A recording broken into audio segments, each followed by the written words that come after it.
আসসালামু আলাইকুম। আমি কানাডা থেকে বলতেছি। আমাদের এইখানে অনেক ঠান্ডা, স্নো 1 মাস যাবৎ, প্রচুর ঠান্ডা 1 মাস যাবৎ। যাই হোক, আমি বাংলাদেশ নিয়ে কিছু কথা বলতেছি। আমাদের বাংলাদেশে কালকে ইলেকশন, মনে হয় ঈদের আরেকটা আমেজ আমরা পাইতেছি।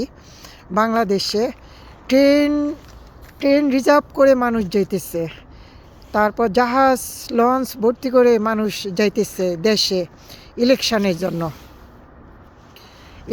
জন্য দেশে যাচ্ছে আর কি। কালকে আমাদের ইলেকশন। আমরা আশা করব আমাদের এই ইলেকশনে আপনারা, যার একটা নীতি আছে আপনারা যাকে ভালো মনে করবেন তাকেই আপনারা ভোট দিবেন। তবে এইবার ভোটটা হবে খুবই হাড্ডাহাড্ডি একটা লড়াই। আমরা আশা করতেছি জামাত এইবার জয়যুক্ত হবে। আমরা চাই জামাত, এনসিপি, 11 দল তারা এইবার ইলেকশনে তারা এগিয়ে যাক, জামাত, শিবির, এনসিপি। কারণ আমাদের দেশকে যদি বাঁচাইতে হয়, আমরা দেশকে যদি বেকারত্ব দূর করতে চাই, আমাদের দেশে যদি ইন্ডিয়ার হাত থেকে আমরা বাঁচতে চাই, আমাদের দেশে যদি দুর্নীতির থেকে আমরা মুক্তি পাইতে চাই, তাহলে জামাতের মতো একটা দল, এনসিপির মতো একটা দল, 11 দলীয় দল, এইবার আমরা জামাতকে আর এনসিপিকে ভোট দিয়ে আমরা জয়যুক্ত করতে চাই। আপনারা সবাই জামাতকে ভোট দেন, জয়যুক্ত হন। নালে দেশে যেভাবে খুন খারাপি, তারপর দখলবাজ, চাঁদাবাজি, আমাদের দেশটা শেষ হয়ে যাবে। আর তাছাড়া তো ইন্ডিয়া আছেই। ইন্ডিয়া তো মনে করেন আমাদের দেশকে তো তারা পারলে গিলা ফেলায়, খেয়ে ফেলায়, বোমা মারে, এটা করে সেটা করে, তুড়ি দিয়ে উড়াই দেয়। আমরা তাদের কাছে নগণ্য, আমরা তাদের কাছে কিছুই না। ইন্ডিয়া কখনো আমাদেরকে রেসপেক্ট দিয়ে কথা বলে না, আমাদেরকে তারা ঘৃণা চোখে দেখে। যারা আমাদের সাথে ঘৃণা চোখে দেখে, তাদের সাথে আমরা কিভাবে আমরা বন্ধুত্বভাবে আমরা থাকব? তাদের সাথে আমাদের সম্পর্ক থাকবে বন্ধুত্ব। সে আমার বড় ভাই না, আমরা তাদের ছোট ভাই না। সে হলো আমার বন্ধু, যদি হইতে চায় সে আমার বন্ধু, আমি বন্ধু। সে আমাকে দিবে, আমি তাকে দিব। সে আমাকে দিবে না, আমি তাকে দিব না।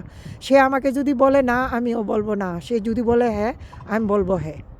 তবে ইন্ডিয়া আমাদের কখনো ভালো চায় না, তারা আমাদেরকে সবসময় শাসায়। আসলে আমাদের দেশের মানুষ ভালো না।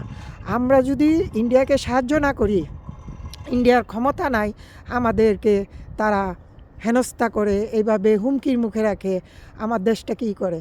আওয়ামী লীগ সরকারের আমলে আপনারা অনেকের মা, বাবা, ভাই, বোন, অনেকে আপনারা মনে করেন বাবাকে হারাইছেন, ভাইকে হারাইছেন, অনেককেই হারাইছেন, ফ্যামিলি ধ্বংস হয়ে গেছে, অনেকেই লাশ খুঁজে পান নাই। এটা এর মধ্যে আর্মিরাও যুক্ত হয়ে গেছে। জীবনও কল্পনা করতে পারি না আর্মিরাও যে এতে যুক্ত হয়ে যাবে। কারণ আমার এক বোন জামাই আর্মির ব্রিগেডিয়ার ছিল, হাবিবুর রহমান।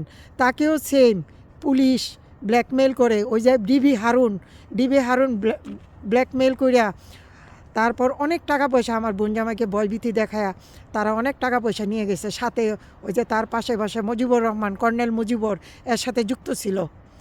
আমার বোন জামাই আর্মির কাছে গেছে সাহায্য চাইতে, কোনো হেল্প পাই নাই। আমি নিজে এর সাক্ষী, কোনো হেল্প পাই নাই। এখনও তার বাড়ি গাড়ি, টাকা পয়সা কোনো কিছুই পাই নাই। আমার বোন জামাই হাবিবুর রহমানের বিচারও পায় নাই। এবং তারা বলছে আমরা যেন কেস না করি আমার বোন জামাইয়ের এটা। আচ্ছা, যাই হোক, এখন বাংলাদেশে ইলেকশান। আপনারা বুদ্ধি করে ইলেকশানে ভোট দিবেন, যেটা আমাদের বাংলাদেশ সম্মান সহিত বিশ্বের দেশের সাথে তাল মিলাইতে পারে। আপনারা আওয়ামী লীগের মতো এমন আরেকজনকে ভোট দিয়েন না যারা ইন্ডিয়ার সাথে হাত করে আবার আমার দেশের ক্ষতি করবে। ইন্ডিয়ার সাথে হাত মিলায় আমার দেশের মানুষের উন্নয়ন করতে দিবে না। তাদের কথা মতো আমাদের চলতে হবে। কেন বাবা আমরা তাদের কথা মতো চলবো?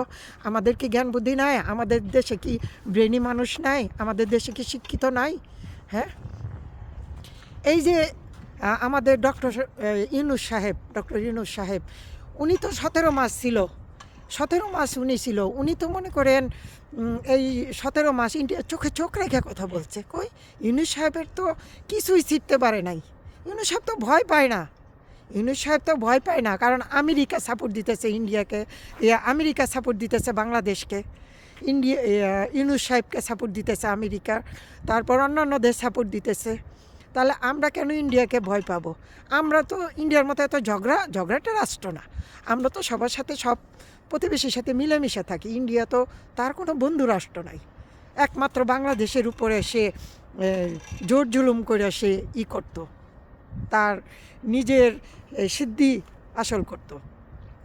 তো কালকে আমাদের ঈদ, কালকে অনেক মানুষ ট্রেনে করে যাচ্ছে ঈদের মতো, তারপর জাহাজ লঞ্চ ভরে ভরে যাচ্ছে, মানে ঈদের আনন্দ নিয়ে, ঈদের ইমেজ নিয়ে যাইতেছে ভোট দেওয়ার জন্য।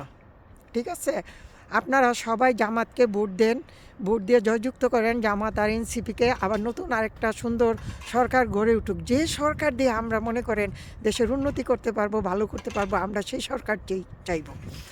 বিএনপি, তারেক রহমান, ওনার অনেকগুলো ভুল আছে। যেমন উনি যদি খালি 2টা কথা বলতো, যে আমরা ইন্ডিয়ার চোখে চোখ রেখে কথা বলবো, আমরা ইন্ডিয়াটা খাইও না পড়িও না, ইন্ডিয়া যদি আমাদের সাথে চোখ তুলে তাকায় আমরাও চোখ তুলে তাকাবো, একবার যদি বলতো, বাংলাদেশের জনগণ তার পক্ষে চলে যেত। আরেকটা হইল চাঁদাবাজ যদি দূর করতো, যদি বলতো না কেউ চাঁদাবাজি করতে পারবে না, আপনারা কেউ যদি বিএনপির নামে চাঁদাবাজ করে তাকে আপনারা আইনের হাতে ধরাই দেন, এরকম করা যাবে না। তাহলে আজ ক্ষমতায় থাকতো বিএনপি, তারেক রহমান। তো যাই হোক, তারেক রহমানকে বলবো আপনি নেক্সট টাইম আবার নতুন করে আপনার যে ভুল ছিল সেই ভুলগুলো সংশোধন করবেন। আর আপনার যে বুড়া নেতাগুলো আছে, সালাউদ্দিন, ফখরুল, তারপর আপনার মির্জা আব্বাস, তারপর আর কি আছে, ধরুন নামও তো আমার এত মনে নাই, হ্যাঁ, এদেরকে আপনি আপনার দল থেকে বাদ দেন, নতুনদেরকে নিয়োগ করেন। আর আপনি যে নমিনেশন দিচ্ছেন, একটাকেও তো বুঝা নমিনেশন দিচ্ছেন না। একটা লোককে দিচ্ছেন নমিনেশন, সে দাঁড়াইতেই পারে না, তার অনেক ঋণ খেলাপি, সে দাঁড়াইতেই পারে না, সে জনগণের সেবা করবে কী করে? তার সেবা করতে হয় 20 জন মিলে তার সেবা করে, সে কী করে জনগণের সেবা করবে বলেন? আপনি যাদেরকে নমিনেশন দিচ্ছেন সবগুলাই তো বেশিরভাগই ঋণ খেলাপি, প্রায় 60 জনের মতো ঋণ খেলাপি। এই ঋণ খেলাপিকে কেন দিচ্ছেন আপনি? সে তো আবার ইলেকশনে গিয়ে আবার খাবে, তাই না? সে তো তার ঋণ শোধ করতে পারে না, তার তো অধিকার নাই ইলেকশনে দাঁড়ানোর জন্য, তাই না? আর আপনার দলে যারা আছে তারা একটাও ভালো না। আমরা চাই আপনি নতুন যারা আছে, নতুন ইয়ং জেনারেশন, তাদেরকে আপনি পার্টিতে আনবেন এবং শিক্ষিত লোক দেখে আনবেন। শিক্ষিত লোক দেখা আপনি আস্তে আস্তে করে, আপনি জামাত যেমন কৌশল করে তাদের শিক্ষিত, আপনি যদি বলেন কি কোনো সবাই গিয়ে যে তোমরা চুপ করো, আপনার কথা শোনে না কেউ। অথচ দেখেন ওই শফিকুর রহমান স্যারের কথা যদি একবার বলে চুপ করো, সবাই চুপ হয়ে যায়, হ্যাঁ, ওনার কথা শুনে। আমরা চাই এইবার ভোটে আমরা জামাতকে ভোট দিয়ে আমরা জয়যুক্ত করব। আমার ভাই বোন, আমার আত্মীয় স্বজন, আমার ফ্রেন্ড সার্কেল, আমার পাড়া প্রতিবেশী যারা আছে সবাই আপনারা জামাতকে ভোট দিবেন, এনসিপিকে ভোট দিয়ে জয়যুক্ত করবেন। আশা করি জামাতকে ভোট দিলে আমরা হয়তো দেশের অনেক উন্নতি করতে পারবো, দেশের অনেক পাবো, মানে ভালোর দিকে আমরা আগাবো, বেকারত্ব দূর হবে, ইন্ডিয়ার সাথে চোখে চোখ তুলে কথা বলতে পারবো, আমরা দেশকে উন্নতভাবে আরও এগিয়ে নিয়ে যেতে পারবো। তো ইউনূস সাহেব, আপনাকে অনেক ধন্যবাদ। আপনি আমাদেরকে নতুন সুন্দর আরেকটা বাংলাদেশ গড়ে তুলে দিতেছেন। যদি জামাত সরকার পাশ করে, জামাত এনসিপি ওনারা যদি জয়যুক্ত হয়, আমরা চাইব ইউনূস সাহেব যেন প্রেসিডেন্ট হিসাবে জামাতের সাথে থাকে, কারণ থাকলে হয়তো আমরা আরও আগায় যেতে পারবো, বাংলাদেশকে উন্নত উচ্চ শিখরে আমরা নিয়ে যেতে পারবো। শফিকুর রহমান স্যার, আপনাকে অনেক সালাম। আপনি জয়যুক্ত হন এনসিপিকে নিয়ে, আমরা সেটাই চাই। আল্লাহ হাফেজ।